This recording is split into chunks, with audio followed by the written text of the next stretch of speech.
balita na ika'y mawiwili. Mga nagbabagang kamao, mga buksi. So mga par, sa naging panayam nga po ng future Hall of Famer si Timothy Bradley sa The 40 Way podcast ni Sean Porter, natanong po siya mga idol kung ano ba ang masasabi nito sa naging tatlong laban niya sa ating pambansang kamao Manny Pacquiao. Well, hindi na nga nagpatumpik-tumpik si Bradley mga idol at sinabi nitong hinanakit niya patungkol sa naging unang laban nila ni Pacman. Ano niya, hanggang sa ngayon daw mga idol, meron pa rin daw nagsasabi sa kanya na talagang hindi daw siya nanalo sa Pinoy Legend. Literal daw na pinaburan lang siya para makuha nito ang lamang sa puntusan sa dalawang judges. Subalit naniniwala si Bradley Boy mga idol na panalo siya sa laban dahil dikit daw ang naging scorecards nila ni Pacquiao. Kumbaga mga idol, hindi lopsided ang laban dahil 113-115 daw ang puntusan sa naging unang laban nila ni Pacman. Kaya hindi niya daw mga idol maintindihan ng mga tao kung bakit ganun na lang siya batikusin dahil nanalo siya sa laban sa Pinoy Legend. Well, nakakatawa lang talaga mga idol ang sinasabi ni Bradley Boy at tila nagmamalinis ito sa nangyari. Sa mga hindi kasi nakakaalam mga idol, sa naging panayam dati ni Bob Arum na siya dati ang promoter sa naging laban ni Bradley at Pacman, brutal po inamin mismo ni Timothy Bradley kay Bob Arum nang kinausap niya ito sa ibabaw ng boxing ring na hindi pa tinatawag kung sino ang nanalo sa kanila ni Pacman. At ayon kay tanda mga idol, mismo si Bradley daw ang nagsabi na ginawa niya daw ang lahat ng kanyang makakaya sa laban pero masyadong explosive at mabilis daw si Pacquiao at hindi niya daw talaga ito kayang talunin sa laban. So sa mga oras na yun mga idol, alam mismo ni Bradley sa kanyang sarili na hindi talaga siya nanalo kay Pacquiao. Tapos sa ngayon mga idol, sasabihin nito na tinalo niya si Pacquiao sa isang fair play na puntusan. Pabago-bago kasi mga idol ang statement ni Bradley Boy. Minsan nga nasabi pa nito mga idol na palagay niya daw tabla ang naging laban nito kay Boss Manny. Mga matindi naman natin masisisi si Timothy Bradley mga idol.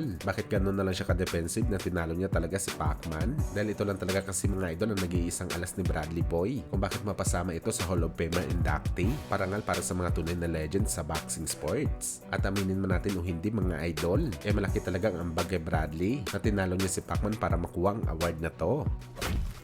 Sa kabilang banda naman mga idol, may weather promotion CEO na si Leonard Ellerbe. Sinabing wala daw sila problema bilang kampo ni Gervonta Tank Davis na bumaba ng 130 pounds para labanan si Naoya Inoue sa bakbakan. All day daw mga idol, basta junior lightweight lang. Palag daw talagang kampo ni Davis sa Japanese Monster. Nasa team Inoue na lang daw ang desisyon mga idol kung papalag sila kay Davis Boy. At para sa atin mga idol, isa lang masasabi natin dito, sana tigilan na ng iba yung matchup si Inoue kay Tank Davis dahil malabo ito mangyari. Masyadong maliit po si Inoue kay Tank Davis. Kung 5 years from now mga idol, kung talagang magawang umakyat ni Inoue sa junior lightweight, malamang si Tank Davis nasa 147 pounds na. Maski si Inoue mga idol nagsabi, natigilan na daw ang pag-match up nito kay Tank Davis dahil imposible daw talaga ito mangyari. Mananatili daw ito mga idol na isang fantasy fight lamang.